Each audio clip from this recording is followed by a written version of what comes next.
Welcome.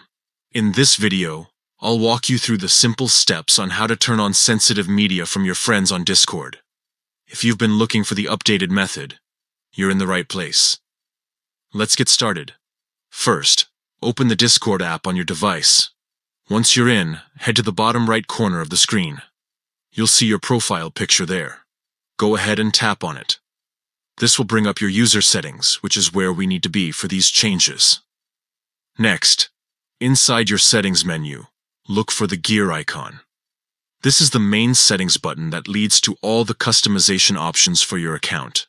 Tap on that, and from here, scroll until you find the section called Content and Social. That's the place where Discord stores your preferences related to media and how messages are displayed. Once you're in Content and Social, you'll notice a specific option that says Sensitive Media.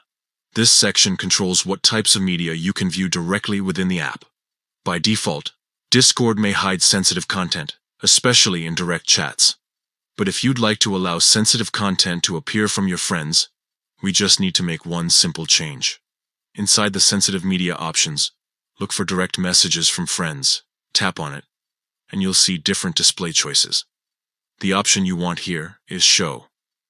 By selecting Show, you're allowing sensitive content that your friends send you through direct messages to appear without being blocked or hidden by Discord's filters. And that's it. Just those easy steps, and you're done. To recap, open Discord, tap your profile picture, go to Settings, enter Content and Social, go into Sensitive Media, and under Direct Messages from Friends, choose Show. Now your friends' media will display without restrictions, and you won't have to tap through extra warnings every time.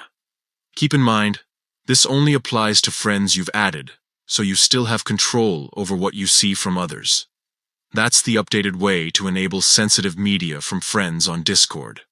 If this helped you, make sure to set it up today so you can enjoy a smoother experience when chatting with your friends.